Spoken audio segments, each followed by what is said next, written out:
From the center of the universe, Toronto, Ontario, Canada, this is the SDM Show with your host, Rob Cairns. The SDM Show focuses on business, life, productivity, digital marketing, WordPress, and more. Sit back, relax, grab your favorite drink, and enjoy the show. Here is Rob. Hey, everybody, I'm Rob Cairns. I'm the founder, CEO, and chief creator of amazing ideas at Stunning Digital Marketing. In today's show, I have my guest, Sam Piliero, with me. And Sam and I are going to talk about e-commerce and ads. This is one conversation you don't want to miss, so sit back, relax, and enjoy the SDM show is brought to you by Stunning Digital Marketing, the digital marketing concierge that helps you put all your marketing pieces together. We are your marketing experts. We are also your WordPress security experts and know how to lock down a website and protect yourself from bad actors. So contact us at Stunning Digital Marketing today. Hey, everybody, Rob Cairns here. And today I'm here with my guest, Sam Piliero from Moonlighters. How are you today, Sam? I'm doing good, Rob. How are you?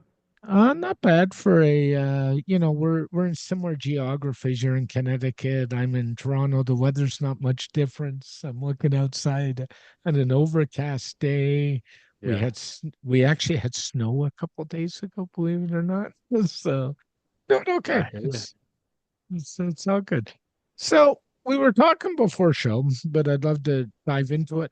Did you get into the whole aspect of e-commerce and doing ads in e-commerce, and how did that all come about? Give me a bit about your background. Yeah, so it really goes back to, oh man, 2014, 2013, earliest days of pre-Shopify. I was that kid who was flipping stuff on eBay. I remember the first thing I did that I made a bunch of money from was in my freshman year of college. I started buying people's textbooks at the end of the semesters, and I Ah, pushed them all onto eBay. And then I recognized, oh, for the very first time, I now understand how a marketplace works. I understand what retail arbitrage is. yep. And all that stuff got very, very popular a couple years later, 5 or 6 years later. But I did well for a little bit on that kind of like weird flippy stuff. And that kind of turned into a real interest in just like marketplaces in general, e-commerce in general. And I think the simple way that it worked for me, where I totally understood, you buy a product for X amount, you put it online for this amount, you cover the cost of shipping, etc. That was like the introduction for me. Mhm. And at the time, I think that seemed complicated for a lot of folks, but was quite simple when it's the only thing you know.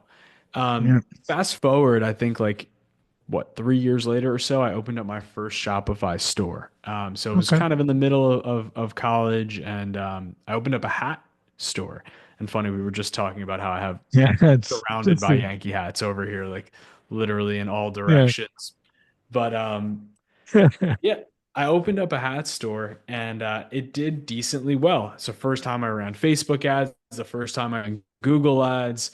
It was all out of my own pocket, completely just from a $29 per month Shopify. I think it was like $15 at the time per month subscription with Shopify, free theme, just tried my best. And it worked well. I sold that business a few years later, not for a huge sum, but got my pockets filled for a college student. And fast forward, that just kind of sparked the ignition, so to speak, on Yeah. everything digital marketing. No, that's so cool. Um, it's just a tough thing, really. And I think part of the problem was the rules keep changing. If I had a dollar for every time Facebook changed a rule in the last year, I'd be a rich man, and you'd probably be right behind me or right with Yes, me, yes. right? How do you cope with that? Um, So I think there's two ways to think about it. If yep. you're an agency owner, then Hmm. you think about that and you see that as, or you should see that as actual opportunity for Yeah. yourself. You should see that as this is a clear distinction that's happening in the market or some a change that's occurring. And we need to make sure that every single client that we work with is 100% up to speed on all the best practices. They understand that what we're doing, they understand how we're reacting to it, and Yeah. we have a strategy in place, or at least we know we're testing a strategy that will be in place. Yeah. As a brand, you have to be on the pulse of these things. And there's a mega disadvantage to working in a silo when you're working on these mega platforms. So, what I would say is either make sure you're hiring good people who understand, who are in the know, who are in the space, who are on Mhm. D2C, Twitter, YouTube, across the board Yeah. here. And even if you don't hire that person, meet with other brands, talk to other brands about what they're doing as well. Yeah. That thought, the community here is extremely important. And that's, obviously an advantage of working with anyone who's managing multiple accounts or groups of people who are managing individual accounts. Yeah, I would agree with you. The hardest part with ads too is ad costs have actually gone up and not down. And I think one of the things that's driven ad costs going up is the Fortune 500s have finally realized that digital ads are the way to go. I do some work.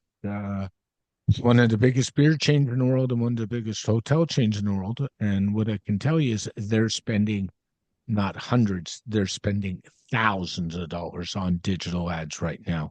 Mhm. Would you agree with that, or do you think there's still a use for a smaller business being in that in the space right now? I have two thoughts here that might Sure. sound conflicting, but are actually extremely, extremely relevant to one another. So, Go ahead. first, I think we are still in the golden age of digital advertising. I don't think that even though if we pull back a second and we kind of think about the consumer and how everyone is so on like an ADD kind of mentality where it Yep. feels like we can't focus on anything for more than 2 seconds and it's getting worse and worse and worse. I think that's going to increasingly get worse. And I Mhm. actually don't think it's that bad right now compared to where it's going to be a decade from now. I agree.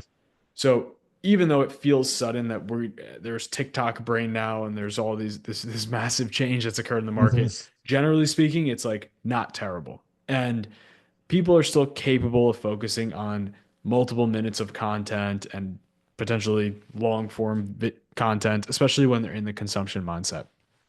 Yep. What you asked me about the cost of advertising, yes, we've seen the same thing, and I've seen it for two main reasons. The first reason I see this is because if you look at the Shopify end of year report from 2024, 3,400 new brands joined Shopify on average per day last year. And if Yep. those brands are just spending $50 a day or $20 a day or $100 a day on Facebook ads and Google ads, and even if they do it for a month, that's thousands of new brands, hundreds of thousands of dollars being introduced to the market daily. That compounds, of course. It's Mhm. millions of Of dollars over the course. course of a Yep. month, hundreds of millions over the course of a year. We are competing for eyeballs now. This is very different. I think 2021 actually was a Yeah. huge paradigm shift with iOS 14.5 for when it comes to advertising. Oh yeah. Pre, yeah, and everyone knows this, everyone felt it. Yep. Pre 2021, you target an audience, you hit that audience. Yep. 2021 post iOS 14.5 and to where we are right now, you target an audience as a seed and then it expands beyond that, which means people use broad audiences because they don't care for the seed. It means people use tools like Advantage Plus. Then we have the introduction of Performance Max on Google. Yep. There's changes that you could very clearly see went from a narrow platform to a broad platform. Now, when it comes to us competing for eyeballs, this is so critical, I think, for us to just understand as a whole. Like the theory of this is that you're no longer focused on your specific niche, your specific product, your audience, an avatar. That avatar does hardly Yep. not exist anymore. Yep. What you're really focused on now is anyone and everyone that's on the platform and making sure your creative matches to the best possible person, which means every time a new competitor or not a competitor comes into the market, you're going to see a slight increase in your CPMs, Yep. cost per thousand. Um, Yep. on like pushing those two kind of together, I think the point that you were making there too is the second reason I think we see a huge inflation in ad costs is the biggest of the big. 2020, just a trying change in the world, of course. And Yeah. then we see people moving from billboards, traditional TV, Hmm. et cetera, into different forms. At the same time of this, we see a shift from TV to streaming. And when Yep. we see that shift from streaming to or TV to streaming, the eyeballs are moving, meaning the advertising dollars are moving, and there's not enough placements in streaming as there was on TV. Therefore, more goes into paid social, more goes into paid search. Yep. We're That's we're I actually think seeing that's that. a yeah. Good analysis. We're seeing the same shift you're talking about TV to streaming. That those in my age category will remember the shift from over the air to cable. It's exactly the same shift, and it's Thing. funny because one thing we were talking about before the show was I'm a big sports junkie. Well, I gotta tell you, the problem is which darn streaming networks do I want now as a consumer? Because the sports companies are going all in with streaming. I mean, we've seen it with the NBA, we've seen it with the NFL, we're now seeing it with the NHL. Rogers has a partnership on Monday nights where we get hockey games on Amazon Prime on Monday nights in Yeah. Canada. That's happened. NASCAR's in bed with Amazon. Even WWE wrestling is in bed with Netflix. So it's choose your poison. And that is going to change the way advertisers function as well, I think. 100% because you used to be able to put placements. This is going to get slightly Yeah. advanced, but you used to be able to put placements on all shows of sports. You could say, we want to hit all basketball across Yep. Fox, CBS, et cetera, et cetera, et cetera. Now you have to get a buy in with Netflix, a buy in with Amazon, a buy Yep. in with YouTube, and so on. And for people that don't know TV, those buys, not only are they not cheap, but they're usually guaranteed buys when it comes to streaming, which is Yep. very, very, very different than a TV placement that's on an auction basis. Yep. It is. It's a whole new ballgame. 100%. Um, Gotta jump into Google ads versus Facebook ads. And depending on who I talk to, some people say I like Facebook ads, some people like Google ads. My response is it ends depending on where your target market is. What is your take on that, Sim? Yeah. So when it comes to these platforms, there is no one size, one platform. That's what you have to do, and that's it. You can think of it in a couple different ways. Meta or Facebook ads, Facebook, Yeah. Instagram, whatever you want to call it, they are tremendously good at driving demand at the top of the funnel for your business and Yep. converting those. They have a decent job. They do a decent job of bringing someone all the way down the buying process and driving and creating demand. That's what I would consider a demand generation platform. Yep. On the flip side, Google is a demand capture platform. Yep. There's never been a platform like each of these individually. Google is the best demand capture platform ever, and Facebook is the best demand driving platform ever. So when I think about the relationship with these two, what we normally see, and this has been proven not just with brands that we manage at the Moonlighters, but literally everywhere, like over and over and over again, is Hmm. that a multi-channel mix works better. Having a demand generation play in Facebook and having a demand capture play with Google tends to work better than just one or the other. No, I would agree. I would agree with that. I would agree you should be running some ads maybe on social as well. And, Mhm. not just those two, maybe jumping into if your market is younger, maybe TikTok. I mean, I'm not a big TikTok fan, but Yeah, with me my too. client, I got clients who are there, so I get that. Or jumping into maybe Reddit, another social site. Reddit's Sure. been increasing their ad outreach big time, and they're being very aggressive right now from trying to get agencies on board. So that's another update. That's just two dimension, right? 100%. It depends on your product. It depends on your niche, right? If you're in the tech gaming play field, then maybe Reddit's a spot for you. If you're a Yeah. SaaS product that helps a very specific avatar, then X is a great spot for you. If you're a very normal direct to consumer e-commerce product, and when I say normal, I mean probably 95% of the people listening to this, then you're probably best served on Meta and Google. Like Yep. That's why we only offer those two channels, right? We don't go beyond that for the specific reason of people spread their budgets way too thin across And 4 or 5 different places, $500 here, $1,000 here, whatever. When aggregating learnings has been proven to work substantially better when you bring it all together. yeah, I would agree.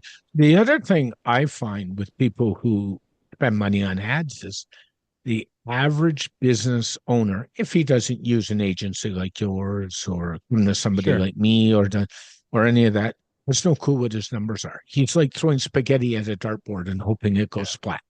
And I find this is an ongoing problem.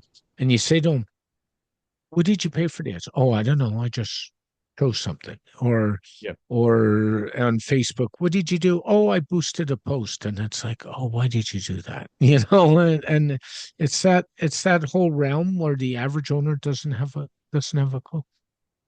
I would totally agree. I think that, the businesses that we tend to operate with, Yep.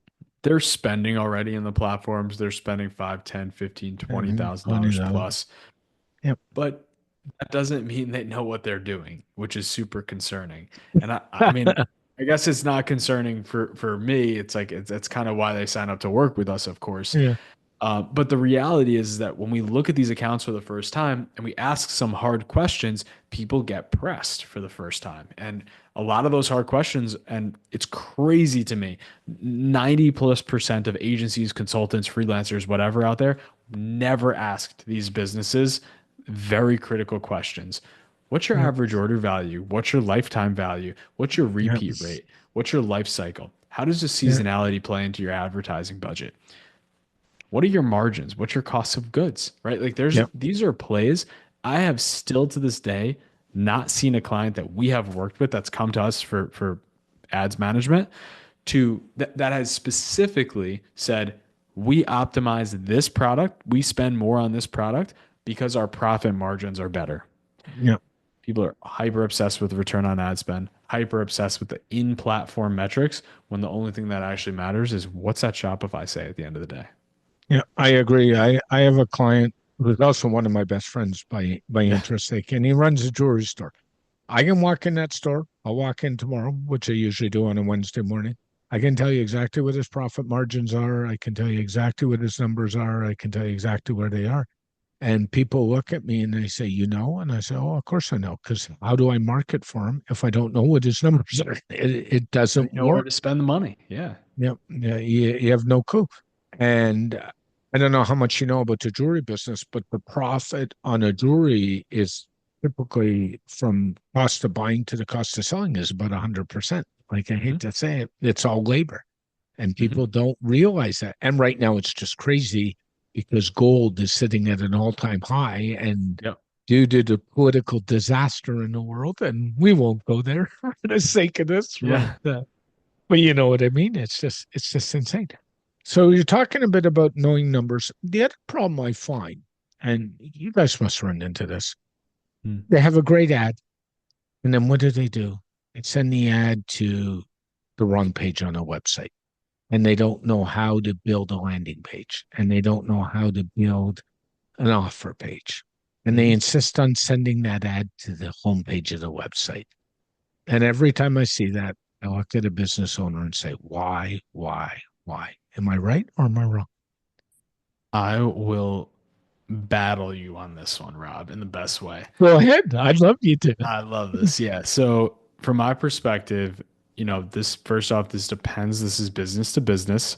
Yep. So, if you have 8,000 products, this isn't going to apply. If you have 3 to 10 products, this is how I feel. No.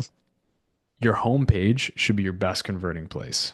It shouldn't be some weird information hub where you should try to learn about the brand. It should be the best Mm. converting location that you could send the majority of traffic to because no matter where you send your paid media, no matter what you do with your marketing mix and where you're telling people to go, most people will find the homepage. Yep. Most people will not find product page 1, 2, 3, 4, 5, 6, 7. They will find the homepage. So I believe that the homepage needs to be a hub for converting people. Mm. Okay. And yes, there's places for landing pages. Yes, there's there's a lot of CRO work that could get done in this industry. Yep. But generally speaking, if you're talking a top of funnel scaling piece within your accounts, sending to the homepage should not be looked down upon. Okay. That's an interesting viewpoint. Yeah. And I'm not disagreeing with you. Yeah. It's just a pondering. The only argument I've always had about sending to a homepage is, are you giving the potential viewer too many choices? That's the only argument I've always had. I agree. And then you got to think about that too. And that comes into, for certain things, is a landing page not better if you want them to do one particular thing? That's the only argument I put out there. I totally actually agree with you. And I think we probably think the same thing. I think the Yeah. job of the owner slash developer is to figure out a way to give less options on the homepage to make that experience as smooth as possible for Yeah. the customer, right? Yeah. You don't need your shipping policy at the top of your page, right? You don't need your about us. No one cares. No, Mhm. no one cares about your about us. Like that stuff could fall down on the bottom of the page or somewhere in your email flows or somewhere on the second half of a PDP, right? There's different Yep. places to insert those things that don't take away from the buying experience because if someone clicks an ad, they land on your website, Yep. they're not there to just have a good time.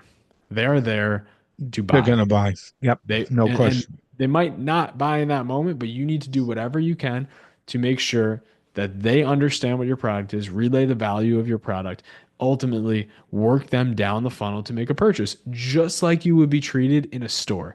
If I walked into a shoe store, there's no situation where the guy from what Finish Line, the shoe store, walks in and says, "Hey, you Yep. want to hear about the history of Finish Line?"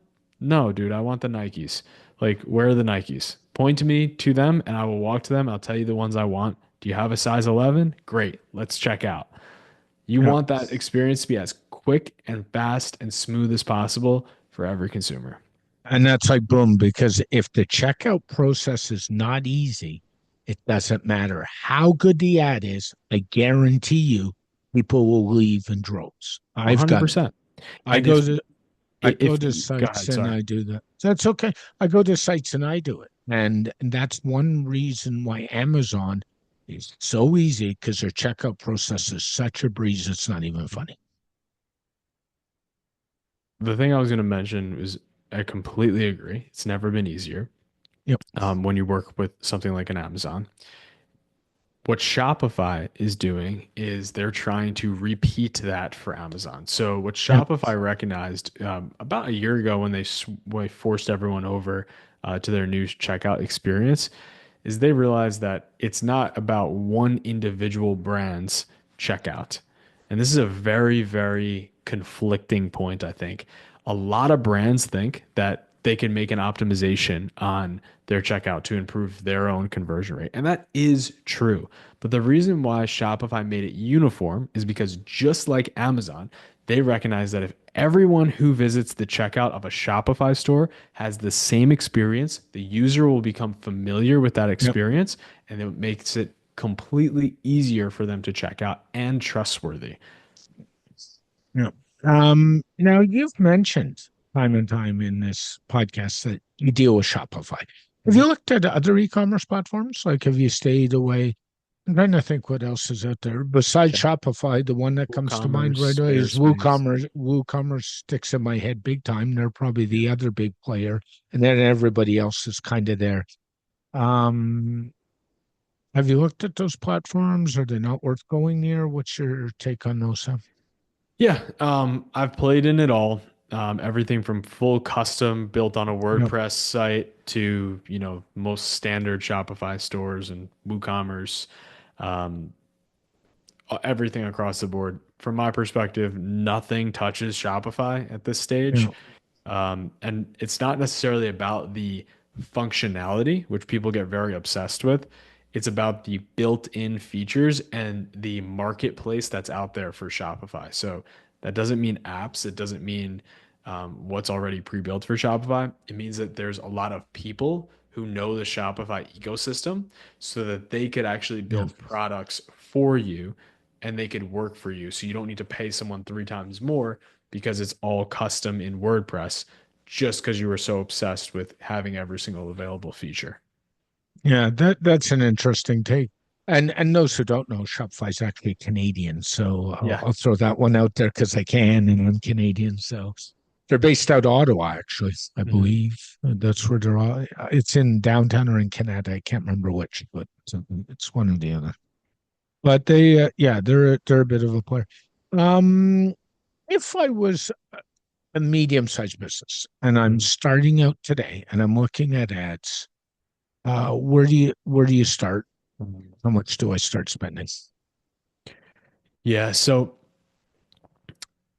if we are a business that's under $1 million in annual revenue, and I know that might sound like, whoa, I'm at Yeah. $500 in revenue. Like, what the heck are you talking about?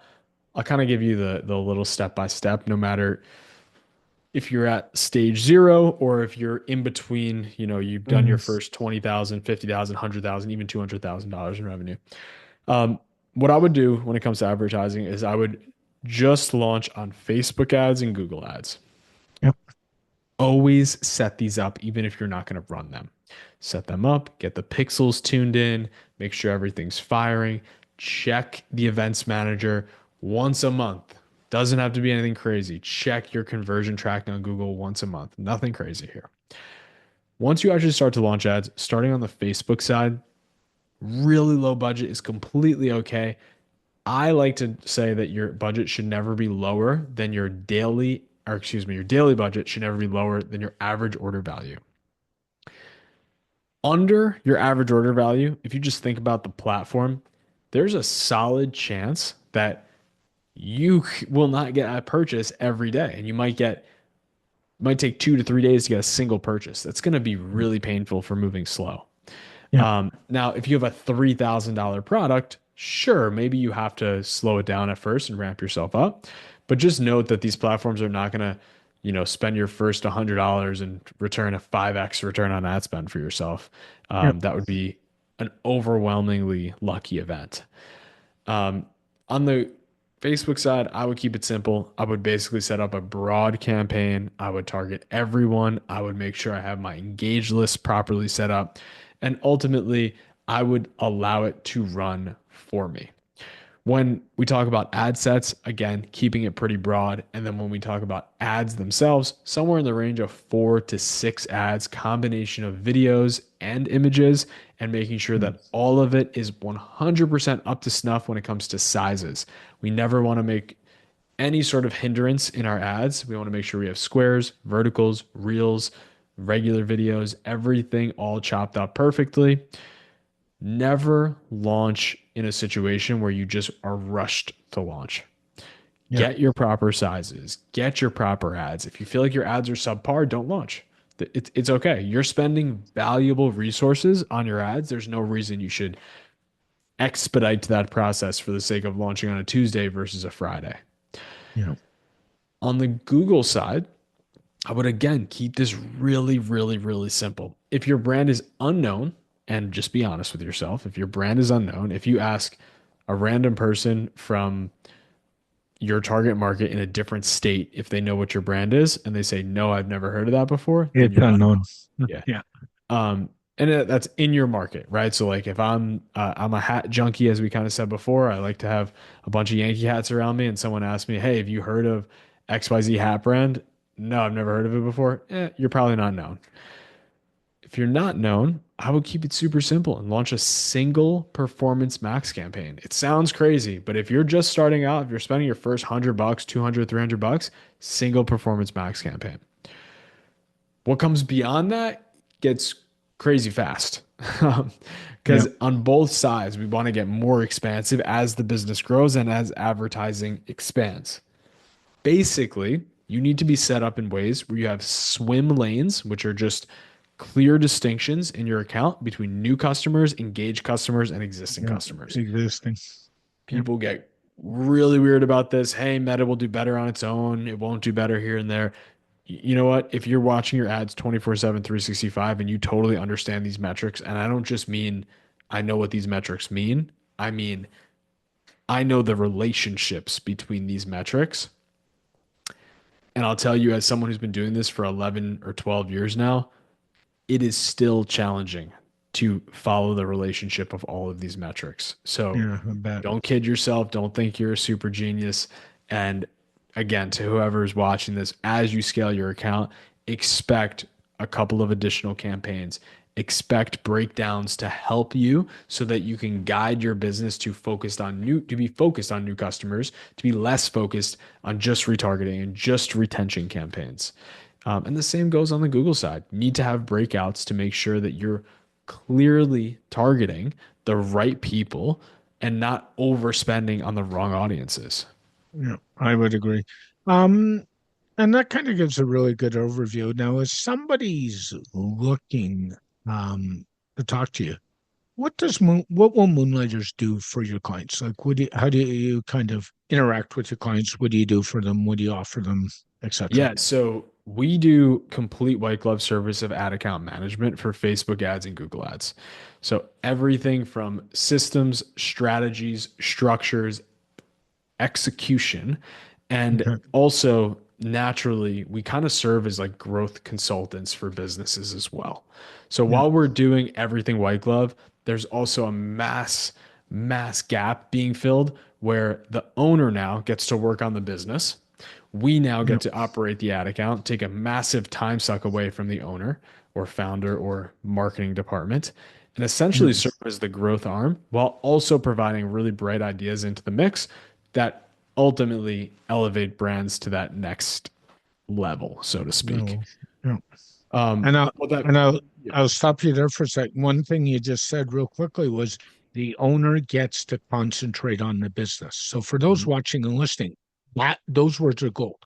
One of the problems business owners have is they involve themselves in too much stuff that they either can't do or they're not good at doing, or it's a time suck. And in all three of those, really what you should be doing, it's hiring somebody or employing somebody or working with a partner to do it for you so you can concentrate on what's making you money.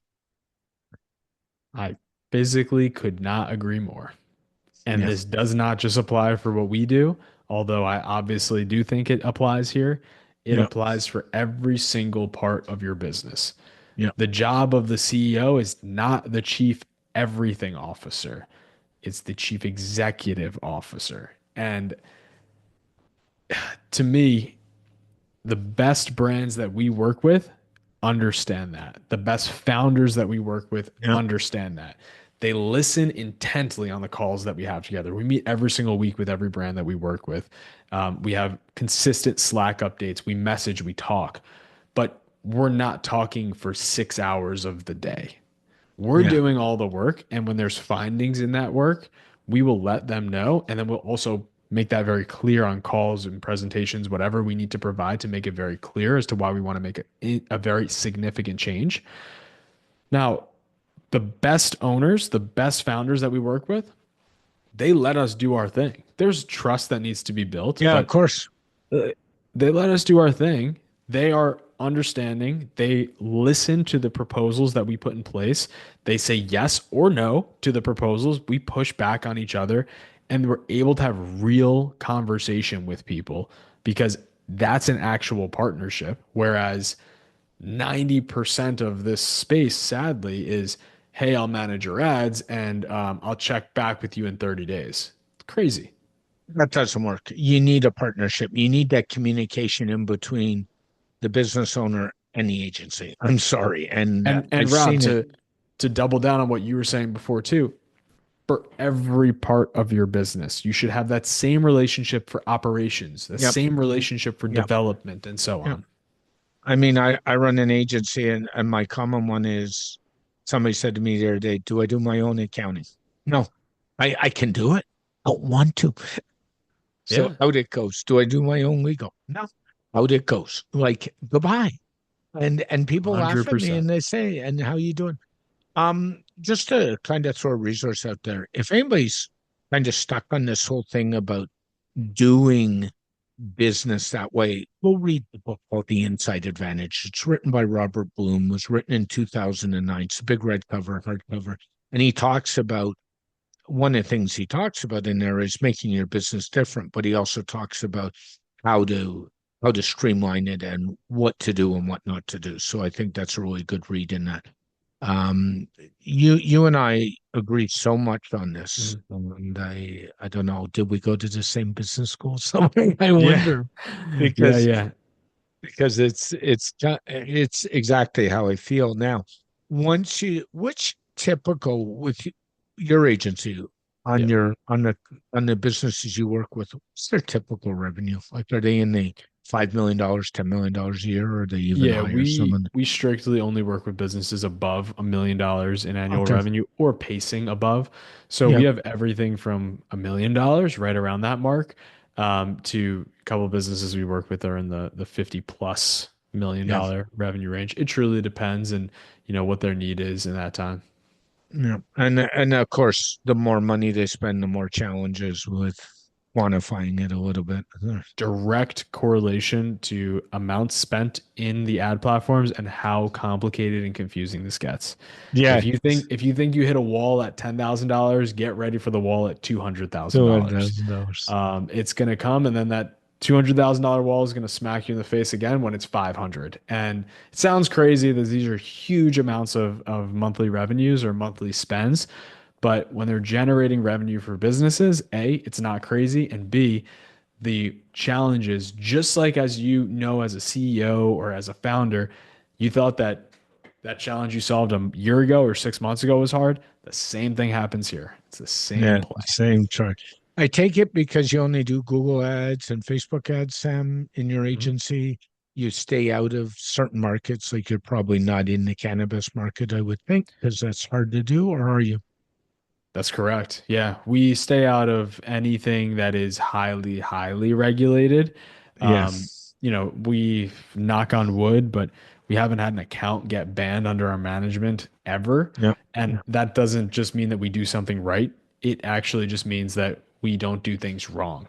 And we don't take on brands that are riding a weird red line or anything along those lines. Now, I'll tell you, the hardest ones to do are the political ads, and that's a Oh, whole. yeah. I don't know how much you know, Candace, as of Sunday into a federal election.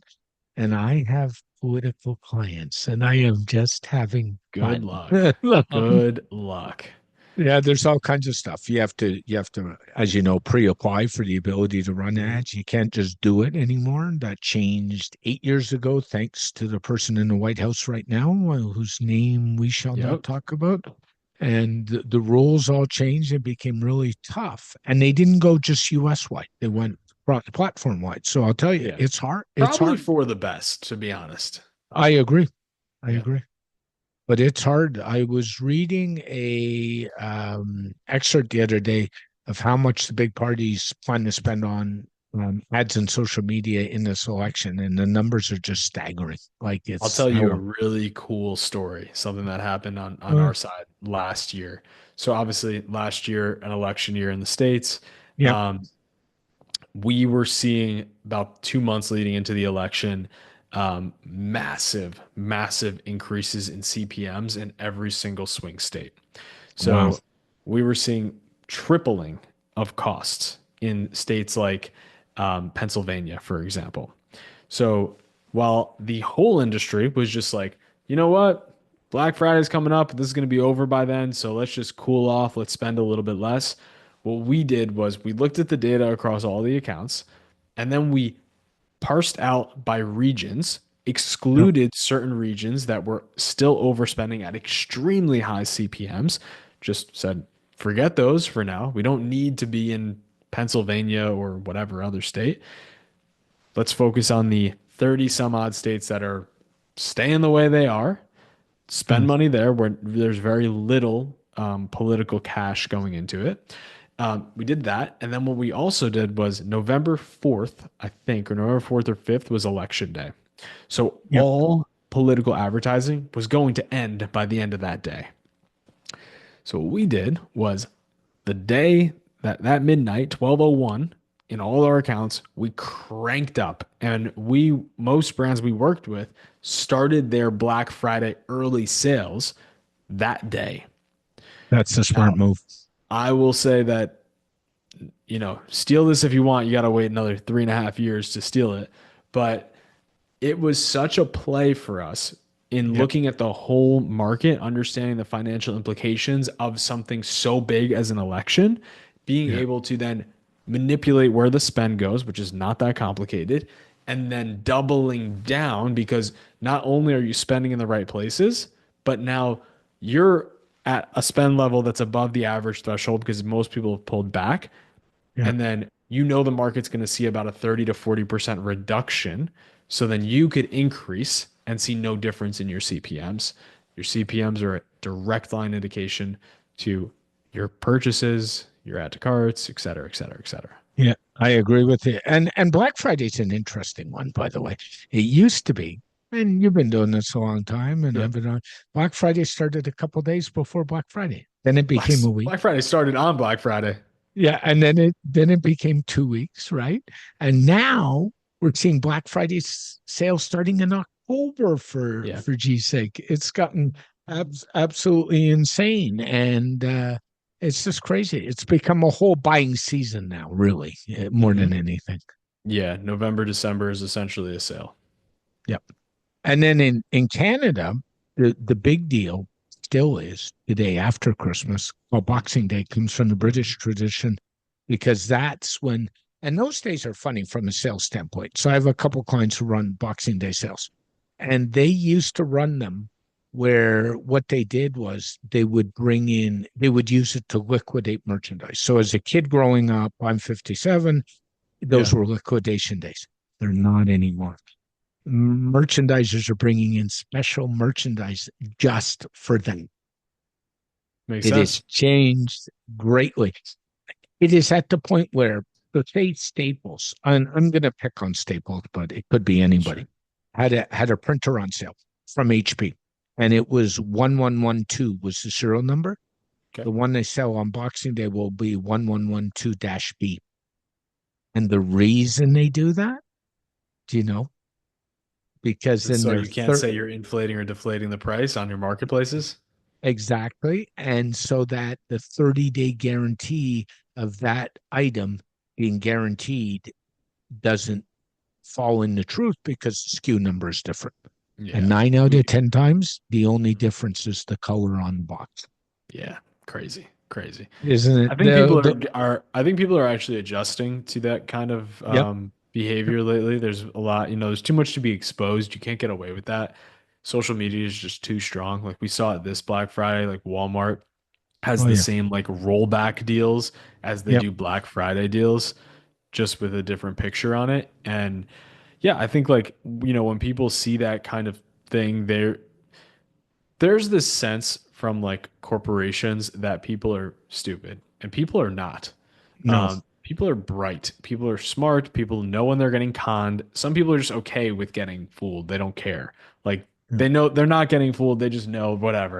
Yeah. I don't have the time to deal with this. So this is the deal. This is what I'm getting. But that behavior, from my perspective, and that manipulation of pricing, over time, I think is a very negative thing I for agree. every brand. I, I agree. And it's funny, it's changed. I mean, COVID really accelerated the marketplace here of what you and I are dealing with. And the Yep. reason it did was I believe it would have got there anyway. We were headed there. Um, my biggest joke is I don't think in the last 9 years I've done any Christmas shopping where over 70% hasn't been done on Amazon and the other 20% hasn't been done in a specialty store where I could just order it online. So I'm at 90% at Christmas time without leaving my house. So, Yeah. and I don't think I'm that different than a lot of people. And I see the shift. I have a mom who's 80, and she used to say, "Do you have to order everything on Amazon? Yes. Do I have time to go to a store? No. Do I have time to pay the prices in a retail store? No. Do I want to spend the time walking into a store when I got two choices and I go on Amazon and have 20? No. It just And goes on. I think, Rob, this is why, again, the right ad Yep. needs to be presented, the Yep. direct ad, and that Yep. needs to connect properly to whatever you're showing them on your homepage or website or product page. Yep. And then your checkout experience needs to be seamless. Yes. all of these things matter drastically. And when one bullet in the chamber, or whatever you want to call it, has a jam, there's an issue with the entire machine. Yeah, I agree. I agree. And the other thing is, if we're talking about checkout pages, Mhm. you know that wonderful thank you page that comes up after you do your order? Mhm. Please, please, please, business owners, use that page to do something constructive. Don't just say thank you for my order. Use it. It's wasted space. Most Mhm. people never know how to use that page. Yeah. At And it's least cool. pixel it properly. Yeah, of course. Pixel it properly. Maybe throw an offer in there. Yep. Something smart. Like don't throw it away because that's gold. They've already bought from you. They already trust you. They just gave you your credit card number. Yeah. So Yeah. use it. Sam, this has been like an amazing chat. Really enjoyed this one. If somebody wants to Likewise. find out more about your company, the Moonlighters, how's the best way? Themoonlighters.com. Best way to find us. I'm also on YouTube at my full name, Sam Piliero, Piliero. And yeah, those are the best places to find me, if I'm honest about it. I'm also on Instagram and X and the whole jam, but really spend most of my value on YouTube these days. Thanks, Sam. You have yourself an amazing day. Thank you very much. You too, Rob. Thanks.